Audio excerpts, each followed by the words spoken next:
We do begin tonight with complete team coverage following the breaking story out of Las Cruces. That's right, and ABC7 sports reporter Rachel Phillips joins us to break down the NMSU basketball team's indefinite suspension and just how serious our sources are telling us new tonight these allegations are. Plus the players who have announced that they're leaving the program since all of this came to light in the last day. And ABC7 reporter Carrie Mannix also joins us live to break down how the NMSU community is reacting to the new developments of the program's indefinite suspension. But first, we want to get to Rachel.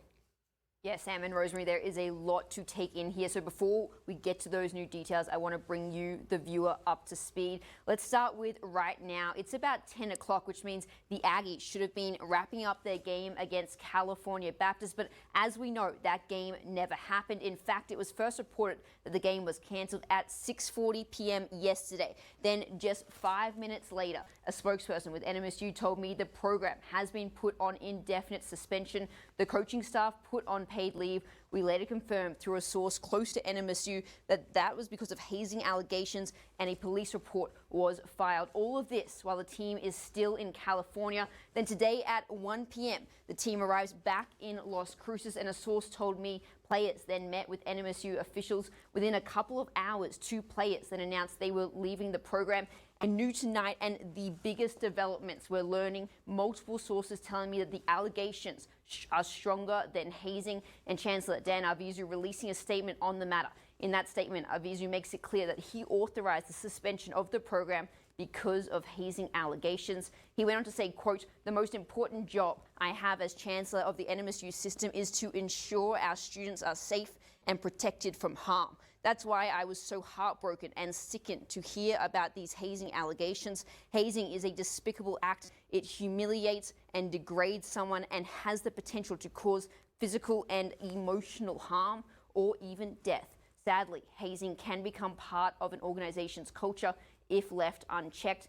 NMSU policy strictly prohibits hazing in all forms, and it's something we simply will not tolerate. I do again want to point out that multiple sources are telling me that the allegations filed in the police report go beyond hazing. So as all of this transpires, where does the program stand? Well, in that statement, Chancellor Arvizu said team operations remain suspended. We also know 2 players have officially announced via Twitter they are leaving the program. They are Shahar Lazar and Kent Oliweiler. Lazar is a redshirt freshman, while Oliweiler is a preferred walk-on. It is both of their first seasons with the team.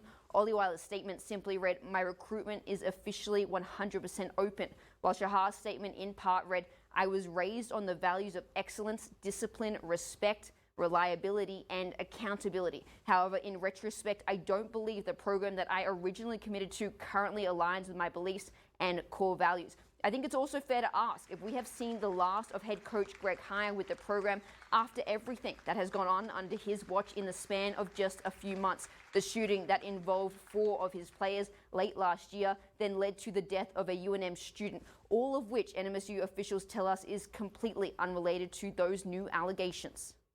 I would think the door is in order for Greg Heier. Okay? Well, I'm optimistic that we're going to need a new coach. And I'm optimistic that we're going to find a new talented coach who, quite frankly, Terry, has Division I head coaching experience. Because this may sound cruel to some people, but it's factual. If you hire a JUCO coach, expect JUCO behavior. Now, there are a lot of moving parts as this situation continues to unfold. We have put in a request with the New Mexico State Police for the police report filed. They told me today they are finalizing the approval of the police report and will have that to us as soon as possible. That is NMSU Campus Police, might I add. Once we get it and learn new information, we of course will let you know. Coming up in sports, we'll also take a closer look at the future of the program. But Sam, Rosemary, back to you. All right, thank you, Rachel, for all that hard work tonight. And NMSU fans also reacting to the news that their team may not be playing for the rest of the season, due to those allegations stemming from hazing. And ABC7's Carrie Mannix spent the day in Las Cruces asking fans how they felt. She also joins us live from the studio. Carrie, good evening. Yeah, Rosemary, well, fans are understandably disappointed that they likely won't be able to see their hometown team play for the remainder of the season, Everyone I spoke to today says this is bigger than basketball.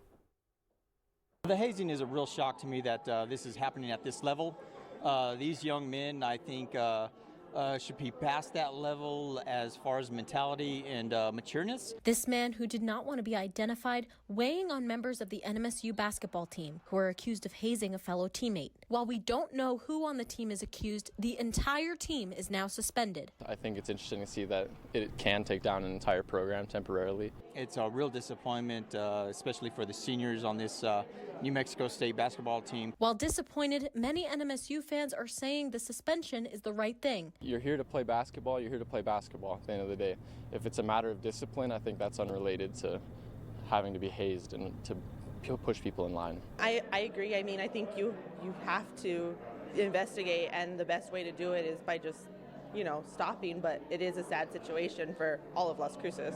Fans also say schools should prioritize discipline. I think it all trickles down. It starts with the players, but at the end of the day, the coaches and the staff on the facility, around the facility, have the power to shut these things down. And fans also saying they hope some good can come from this, not just the team, but possibly the entire university learning from this season's mistakes. Rosemary, Sam, back to you. All right. Thank you so much, Carrie. Well, we want to